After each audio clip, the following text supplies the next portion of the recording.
That concludes the debate on Land Reform Scotland Bill. It's stage 1. It's now time to move on to the next item of business, which is consideration of motion 16960 in the name of Shona Robison on a financial resolution for the Land Reform Scotland Bill. And I call on Marie Goujon to move the motion. Formally moved. Thank you, Cabinet Secretary. The question on this motion will be put at decision time. The next item of business is consideration of business motion 16941 in the name of Jamie Hepburn on behalf of the Parliamentary Bureau setting out a business programme, and I call on Jamie Hepburn to move the motion. Move, Presiding Officer. Thank you, Minister. No member has asked to speak to the motion. The question is that motion 16941 be agreed. Are we all agreed? Yes. The motion is therefore agreed.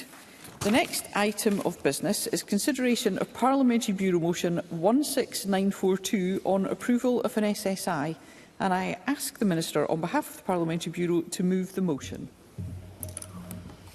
Move, Presiding Officer. Thank you, Minister. And I call on Miles Briggs. Up to 3 minutes, please. Thank you, Presiding Officer. During consideration of this SSI at committee, it was clear that both Conservative and Labour members of the Education Committee have specific concerns in relation to the establishment of Qualifications Scotland and the power it gives ministers to make early appointments to the new organisation's board before Parliament has had the opportunity to deliberate the bill and for Parliament to decide what the make-up of the board should ultimately look like going forward.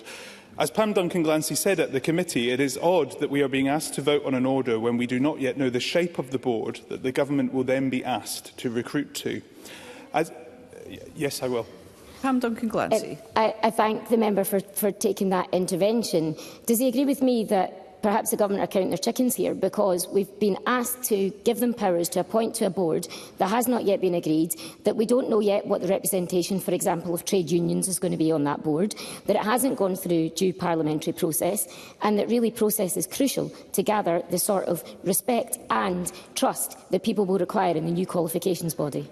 I absolutely do, and as with so many pieces of legislation currently progressing through Parliament, the Scottish Government have either been incompetent, like in the case of the Scottish National Care Service Bill, have dropped promised legislation, as in the case of the Human Rights Bill, LDAN Bill, or the legislation has been rushed through Parliament, and it is feeling now like this bill is just that. Yes, I will.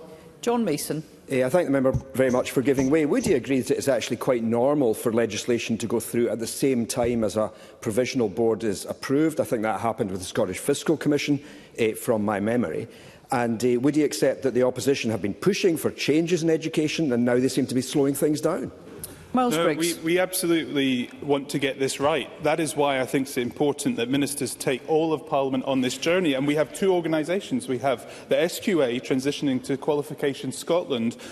I don't think the member could stand up again and tell me how many members will be on that board, because Parliament hasn't decided on that legislation yet. And Parliament should be the ones who decide, not the government, on how we progress with this. The Cabinet Secretary for Education stated, and I agree with her on this point, that she does not want this to be a government bill, but wants it to be a cross-party, cross-parliament bill. But at the first hurdle, the government have now failed on that one test. That is why at decision time this evening we will abstain on this SSI. Thank you. Thank you. And I call on Graham Day to respond. Up to 3 minutes, Minister. Thank you, Presiding Officer. The Cabinet Secretary for Education and Schools is representing Scotland at the International Summit on the Teaching Profession with the EIS and ministers and unions from across the UK. That's why I will respond today on her behalf. The purpose of this order is routine, as was discussed previously at the Education Committee, which supported it by clear majority. The order will ensure that Qualifications Scotland is treated as a regulated body under the Public Bodies and Public Appointments Scotland Act 2003 before Qualifications Scotland is established in legislation. The order enables ministers to begin the process of making regulated appointments to the Board of Qualifications Scotland in line with the Code for Ministerial Appointments by Public Bodies in Scotland. It ensures the recruitment of these members is overseen by the Ethical Standards Commissioner and guarantees the appointments are made on merit, using methods that are fair and open. I'll give way to Pam Duncan-Glancy. Pam Duncan-Glancy. I thank the Minister for taking that intervention. Given that the Cabinet Secretary gave significant commitments to cross parties that she would be very open to changing the legislation. We're yet to see if that's the case, including the composition of the board, and we don't yet know what that's going to be. Can the Minister set out for Parliament today who he's going to appoint to that board, what requirements he's going to have for them, what background he's looking for, and what organisation, what the functions of the organisation that they are being asked to be on the board for are going to be? Minister. President Officer, I reread the official report from the committee session before coming to the chamber, all 40 minutes worth of it, and it was quite clear to me that each of the concerns, legitimate concerns, raised by members were addressed. And I think the fact that 3 non-SNP members of the committee felt able to back the order demonstrates that to be the case. The order is going to enable discussions to begin with the Office of the Ethical Standards Commissioner, and that will ensure the appointments process is able to conclude in time for the establishment of Qualifications Scotland, given that this process cannot begin until the order has been approved and has come into force. Yes, I'll give way. Miles Briggs. Minister, for taking this intervention. Does he not accept, though, that the timetabling of this would actually work much better if we had the opportunity at stage 2 to actually get the view of Parliament, to then see what this board would look like, and then ministers to take forward this work, instead of this rushed status which the ministers have given to this, therefore actually not taking the view of Parliament at all forward on this? Minister. I think, with respect to Mr Briggs, I think that reflects the fact that minds were made up and were never going to be changed, regardless of the assurances that the Cabinet Secretary gave. And I invite members, if they have nothing better to do with their time, to reread the OR, and it is very clear from that these points were answered. And I want to reinforce the point that this is routine. This order is routine in nature. More than 15 orders of this type have been made since 2005 for a range of different public bodies in Scotland. Yes, I'll give way. Douglas Ross. I'm grateful to the Minister for giving way, and I thought it was a useful session that the committee had. The Minister will know that committees are entitled up to 90 minutes to discuss these things. We didn't even use half of our time, but maybe I'll consider that in the future to extend the debates when we have the Cabinet Secretary in front of us. But will he accept that, given we already have hundreds of amendments lodged for stage 2 of this bill, there is a possibility that the board that is being asked to be appointed just now may be appointed to an organisation that does not exist at stage 3 of this bill? Is that a possibility? Minister. It's an interesting argument, given that I think Mr Ross and the rest of the committee voted for the principles of the bill, acknowledging that it was significant potential for significant amendment. Nevertheless, the committee gave its support to the principles of the bill.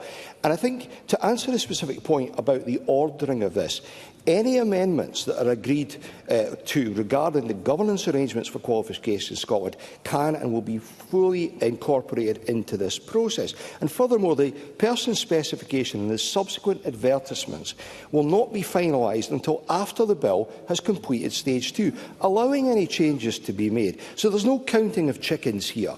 And I want to conclude, Presiding Officer, by emphasising that if this order is not approved, then it will not be possible to start making regulated board appointments to Qualifications Scotland in time for its establishment in autumn 2025, with the consequences that would bring. It's surely in the interest of Scotland's pupils and teachers that this Parliament works together to ensure the new body is in place and operational to oversee the 2026 examination diet. And I ask Parliament to support the order. Presiding Officer. Thank you. And the question on this motion will be put at decision time. The next item of business is consideration of 4 Parliamentary Bureau motions, and I ask Jamie Hepburn, on behalf of the Parliamentary Bureau, to move motions 16943 and 16944 on approval of SSIs, and 16945 and 16946 on designation of lead committees. Move, Presiding Officer. Thank you, Minister. And the question on these motions will be put at decision time, and there are 4 questions to be put as a result of today's business. The first is that motion 16892, in the name of Marie Goujon, on Land Reform Scotland Bill at stage 1, be agreed. Are we all agreed? Yes. The Parliament is not agreed, therefore we'll move to a vote, and there will be a short suspension to allow members to access the digital voting system.